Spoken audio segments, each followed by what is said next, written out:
자, 폴딩 체어 중에 그나마 써본 것 중에 괜찮다는 느낌이 드는 제품 두 개를 한번 비교해 보겠습니다. 물론 두 제품의 브랜드에 있던 어떤 명성의 차이라든가 뭐 이런 것들을 제외하고 순수 이 제품 자체의 어떤 그 사용감 자체로 한번 얘기를 할게요. 이건 리모에서 나온 문라이트라는 폴딩 체어고요. 리클라이닝 시스템, 등판 조절 시스템이 있는 아주 고급 제품이고, 이건 킵이라는 브랜드에서 나온 폴딩 체어입니다. 이거 2만원대에서 구매할 수 있는, 나름대로 제가 써봤을 때는 만듦새도 좋고 괜찮다고 판단되는 제품입니다. 일단 이 케이스 자체에서 보자시피 리모 같은 경우는 굉장히 좀 고급스럽게 만들었습니다. 그런데 오히려 전 이게 불편해요. 여는 게 한쪽만 열립니다. 완전 다 개방이 아니고 한쪽만 열려요. 뺄 때 이렇게 빼고 넣는 게 귀찮습니다. 한쪽만 열리기 때문에 완전 개방이 아닙니다. 오히려 이런 킵 같은 경우에는 메쉬로 되어 있어 가볍기도 하고요. 얘는 좀 무겁게 만들어졌어요. 원단이 질기다는 어떤 장점도 있겠지만 전체적으로 원단이 불필요하게 무겁게 만들어졌습니다. 이런 부분은 굳이 이런 방수 원단, 두꺼운 원단 쓰지 않아도 될 텐데, 가볍게 만들어도 될 텐데 좀 무겁게 만들어졌고, 이거 같은 경우는 디귿자로 이렇게 만들어집니다. 놓고 빼기가 참 편해요. 놓고 빼기가 편합니다. 수납하기 편해요. 얘 같은 경우는 한쪽만 열려요. 한쪽만, 다 열린 것도 아니에요. 이렇게 집어넣는 게 귀찮더라고요. 불편합니다. 왜 이렇게 만들면 어딨지만 어쨌든 일단 케이스 자체에서는 브랜드를 떠나서 가격을 떠나서 얘가 더 편합니다. 더 가볍게 만들어졌고 사용자가 편하게 넣고 빼기 하게 되어 있어요. 자, 계란 먼저 볼게요. 본체랑 이 시트는 큰 차이가 없어요. 본체적인 어떤 차이에서 팁에서 나온 폴딩 체어 같은 경우에는 우리가 그냥 일반적으로 쓰는 방식대로 그냥 설치기만 하면 됩니다. 설치기만 하면 돼요. 이 얘기는 뭐냐면 오히려 해체라든가 이 결합이 쉽다는 얘기예요. 많이 해왔던 방식이고 크게 어려움 없이 하는 방식이에요. 보이나요? 좀 봅시다.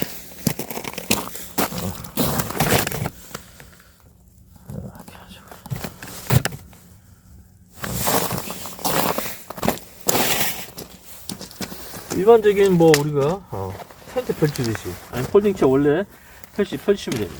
얘 같은 경우는 프레임이 좀 독특합니다. 좀 독특해요. 복잡하기도 하고 또 독특한 부분이 있습니다.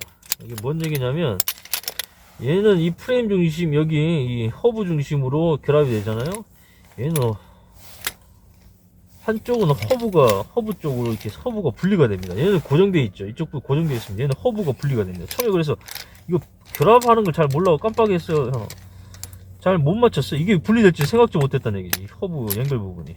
얘는 여긴 고정되어 있죠. 이 허브 중심에 나머지 이 폴대들이 분리되는데 얘는 허브가 분리됩니다. 그래서 이거 분해할 때 저는 이게 당연히 이게 고정되어 있는 줄 알고 막 아무리 접어서 모양을 만들어도 안 되는 거야. 왜냐면 이 중에 하나는 받침대 여기는 지금 보시다시피 리벳이 딱 쳐져가지고 이건 안 빠집니다. 원래 이게 다 빠지고 이렇게 중심을 모아야 되는데 얘가 빠지지가 않는 거예요. 이게 리벳이 쳐져 있어서.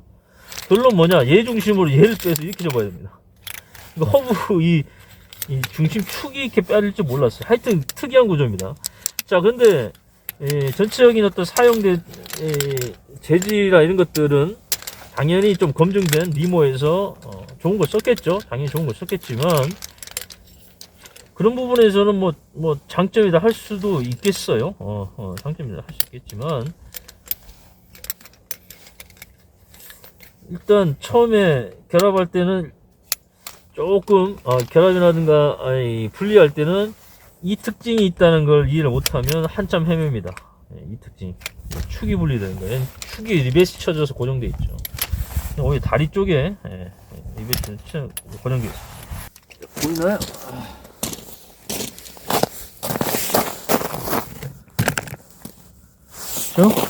자, 이렇게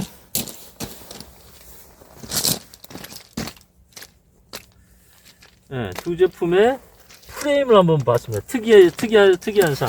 프레임 전체적으로 보시면 두께 차이가 있죠. 니모가 더 두껍습니다. 이건 얇아요. 축이 이게 분리가 된다는 건 얘는 축이 고정되어 있고 여기는 다리가 고정되어 있고 축이 분리되면서 결합해야 된다는 거. 기존 방식 생각해서 분리해서 잘라다면 헷갈릴 수 있다. 그게 얘는 특징입니다. 자, 그 다음 특이사항들은 요거는 그냥 포켓에서 집어넣는 방식이고 얘는 볼캡 같은 게 있어요. 자체 볼캡에다가 꽂아 놓습니다. 이런 볼캡에다가 맞추게 돼 있어요. 이게. 뭐 그게 남들 장점이라면 장점이죠. 그래서 볼캡에다가 연결해서 아래쪽부터 딱 소리가 납니다. 꽂아.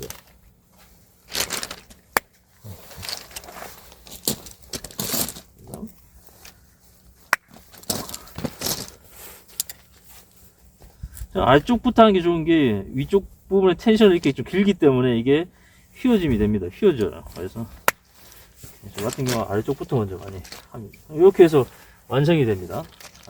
볼캡에 꽂아놓는 방식이고, 킵 같은 경우에는 포켓 방식이에요. 일반적인 포켓 방식인데, 근데 이 보시다시피 정말 방음질이 꼼꼼하게 잘 되어 있습니다. 튼튼하게 되어 있다고요. 이중으로 되어 있어요.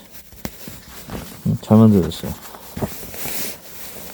그래서 뭐 내구성에 대한 부분은 큰 걱정 안 해야 됩니다. 이것도 마찬가지. 이거 뭐 위에서부터 하나 밑에서 하나 큰 차이는 없지만 이건 뭐 위에서 해볼게요. 어쨌거나 그냥 쑥쑥 직관적입니다. 포켓에 꽂아 넣으면 됩니다. 설칭으로 쉽고 빠르고 콕 꽂아서 그냥 집어넣고 그리고 또 집어넣고 됐어요. 이 제품. 근데 보시다시피 어느 게 더 넓습니까? 이거 더 넓어요. 그죠? 더 넓어요. 그럼 앉으면 더 포근하게 깊게 들어간 느낌이 있습니다. 이 제품에 어떻게 보면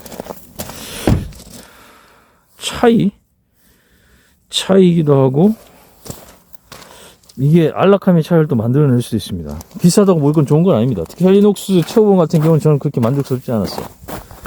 자, 그리고 큰 장점이 뭐냐면 킵 같은 경우에는 이 다리 넓이 이게 중요합니다. 이 너비 있죠. 너비가 나름대로 좀 충분한 편입니다.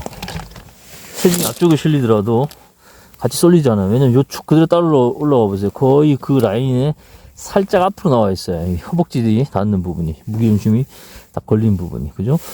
근데 이 니모 같은 경우 보면 따로 올라와 보세요. 더 앞쪽으로 쏠려 있죠. 그러니까 체중이 살짝만 앞으로 가더라도 의자가 확 길어집니다. 이 단점이 이거 오히려 이쪽으로 옮겼어야 되는데 여기 있어요. 여기 이 중심으로 되다 보니까 이 받침대는 좁고 무게중심 쪽은 앞쪽으로 더 쏠리게 만드니까 조금만 체중만 앞쪽 가면 앞쪽 훅 길어집니다. 제가 한번 앉아볼게요.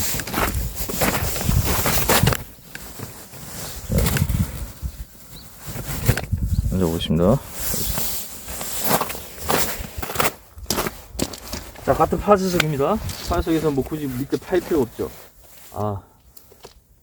안락해요. 그 리클라인 시스템이 없더라도 안락합니다. 그래서 앞에 살짝 숙이더라도 큰 무게중심 변화가 없죠. 쉐어에서 괜찮아요. 뭐 쏠리거나 이게 의자가 들썩 앞쪽으로 쏠리지 않습니다. 들더라도 괜찮아요. 괜찮다고요. 그러니까 지금 앞쪽 다리를 지금 들었는데도 불구하고 이게 의자가 확 가지 않죠. 좋아요. 안정감이 있단 말이죠. 대신 이제 폴대가 조금 얇고 그 다음 축 자체 허브 이런 것들이 이게 튼튼하게 만들어진 게 아니라서 약간 흔들림 유격은 있습니다만 이 정도는 크게 불편함이나 불안감을 느끼지는 않을 정도입니다. 자, 그러면 얘 한번 볼게요. 전체적으로 탄탄하게 만드는 게 사실입니다. 이렇게 앉아서 약간 흔들었을 때 킵에 비해서는 좀 덜 흔들린다? 유격이 좀 덜하다 이런 느낌이 있어요. 그럼 뭐 폴대 차이, 구조 차이, 그다음 리클라이닝 시스템 해가지고 앞쪽으로 조금 당겨 세우는. 그래도 이 자세 편한 자세 아닙니다. 오히려 허리가 불편해. 꼬꼬장하게 어거지로 좀 세운 거기 때문에. 오히려 이것도 마찬가지 그냥 최대치로 해서 그냥 이 자세가 가장 이 의자의 편한 위치입니다. 등받이 위치. 얘랑 큰 차이는 없단 말이죠. 여기에서 느낀 거 뭐냐면 잘 보세요. 아까 이 축 부분에서 더 앞쪽으로 나와 있다고 그랬죠. 밑에 받침대 너비에 비해서 좁고 더 뒤쪽으로 가 있습니다. 그러니까 어떻게 되냐면 살짝 들으면 이렇게 쏠려버려요. 의자 지금 이렇게 쏠려가면 의자가 같이 움직여버려요. 지금 아니 앞쪽에 뭐 약간 거기서 뭐 체중 변화만 하더라도 좀 전체가 쏠리죠. 여기가 만약에 미끄러운 것이 이렇게 됩니다. 의자 이렇게. 이런 경우가 있었단 말이에요. 그러니까 그 설계할 때도 그걸 잘 봐야 되는데 왜 그걸 생각을 못하는지 모르겠어요. 허벅지가 엉덩이 여기 체중이 앞쪽으로 쏠리게 되면 이게 더 앞쪽으로 갔어야 안전한데 이건 뒤가 있고 킥은 오히려 최대한 가까이 붙여놨기 때문에 약간 다리가 들도 지금 앞쪽 다리만 들면 보세요. 보세요? 킥과 다리 들면 쏠립니다. 위험해. 그러면 살짝 조금 뭐 확인하려고 하다가 이렇게 돼. 여기 막 미끄러져 버리거든요. 넘어진다. 의지가 생겨. 그래서 하고 뭐 불좀 쬐고 앞쪽으로 쏠다 이렇게 돼. 굉장히 위험한 자세죠. 킥을 한번 볼게요. 이제 마음에 드는 거예요. 얘는 최대한 이 허벅지 마지막 의자 라인에 거의 비슷하게 있습니다. 그러니까 얘는 이렇게 있고 이렇게 숙이더라도 괜찮아요. 괜찮다고. 이만큼 이렇게 하더라도 의자는 안정되게 딱 고정되어 있습니다. 그죠? 왜냐면 이 허벅지 체중이 쏠리더라도 그 밑에서 받쳐주기 때문에 괜찮아. 이거 구조 설계를 왜 그렇게 했는지 모르겠어. 얘가 훨씬 낫다는 얘기죠. 저는 얘보단 얘가 좋아요. 리클라이닝 시스템 그 필요 없어. 그냥 어차피 최대한 눕히는 게 제일 편하기 때문에. 그런데 약간 숙이고 뭐 이렇게 하는데서도 얘는 다리 허벅지 들더라도 괜찮단 말이에요. 안 쏠린다. 안 넘어져요. 아까 좀 확 기울어지거나 이런 게 없어요. 그죠? 오히려 제가 봤을 때 구조상으로 얘가 더 잘 만들어졌습니다. 편함? 둘 다 뭐 대동소이에요. 둘 다 헬리녹 체어원보단 편합니다. 그 다음 구조상으로 안정감 오히려 이게 더 잘 만들어졌어요. 뭔가 신경 쓴 것 같고 슈도 넓게 만들었지만 의미가 없다는 얘기입니다. 아까 체중에 약간만 변화 생겨도 애초 구조가 이게 앞쪽으로 쏠리게끔 넘어지게끔 앞쏠림이 발생하게끔 만들었기 때문에 얘는 그렇게 뛰어난 구조라고 볼 수 없습니다. 하지만 방식이 남도 최신화되어 있고 튼튼하게 만든 거는 맞아요. 하지만 저는 객관적으로 가격을 떠나서 브랜드를 떠나서 둘 중에 만약에 앉아보고 선택하라고 하면 저는 무조건 이거 선택합니다. 이 회사 뭐 관계없어요. 근데 가격도 정말 착합니다. 3만원이 안 돼요. 그리고 가볍습니다. 얘랑 비슷할 거예요. 얘가 850g인가 그럴 겁니다. 근데 얘도 900g 정도 된 걸로 알고 있는데 가벼워. 얘는 완전 다 메쉬라서 지금 겨울에는 쓰기가 어렵지만 얘는 남대로 엉덩이 부분은 연한 원단을 썼고 등판 부분과 옆 부분만 이 통기성 원단을 썼기 때문에 겨울에는 좀 더 낫죠. 얘보다 낫다고요. 좀 낫죠. 얘도 만약에 메쉬를 놨었으면 850g 정도가 될 겁니다. 자, 훨씬 낫다. 잘 들어도 돼. 뭐 쪽이 뭘 하기도 좋아요. 안 넘어져 의자가. 얘는 처음에 벌써 좀 기울이죠. 조금만 기울이죠. 이런 경우가 너무 많았어요. 제가 뭐 하다가 뭐 안 되고 이러다가 했는데 이게 땅이 훅 파이면서 이렇게 넘어지고 했던 경우가 2번인가 있었습니다. 그래서 분명히 헬리녹 체어원보다는 좋은 부분이 있어요. 나아요. 근데 가성비 생각하면 또 구조상의 안정 생각하면 얘가 훨씬 낫습니다. 무게에 큰 차이 없어요. 훨씬 편하네요. 안정감이 있어요. 구조상. 얘는 앞솔림 문제 있습니다. 이거 왜 니모에서 못 잡았는지 몰라요. 여러분도 체어 선택하실 때 잘 보세요. 의자 선택하실 때 이 앞쪽 부분에 있는 다리 부분이 이 허벅지의 중심이 닿는 무게가 쏠릴 수 있는 이 의자의 끝단 부분과 가까우면 가까울수록 상대적으로 안정감이 있는 의자입니다. 뒷목을 누우거나 앞쪽을 하더라도. 근데 지금 저 니모의 이 문라이트처럼 이 갭이 좀 많이 발생한다 그러면 앞솔림이 심해지는 거예요. 그래서 저같이 뭔가 불 쬐거나 하면 뭐 만들면 숙이는 앞쪽으로 약간 숙이는 그런 어떤 활동을 많이 하신다 그러면 요런 안정감 있는 구조를 가진 제품을 선택해 줬습니다. 얘는 아니 벌써 이렇게 되잖아. 확 조금만 해도 기울어져. 조금만. 안정감이 없어요. 똑같은 활동 하더라도 괜찮아요. 몸만 그냥 움직여지는 거, 몸만. 의자는 가만히 있어. 조금만 해도. 조금만 의자가 같이 움직여. 자. 2022년에 폴딩 체어의 승자는 킵입니다. 남들은 개념이 괜찮아. 하지만 킵에 비하면 얘는 잘 안 했을 거예요. 이해했을 거예요.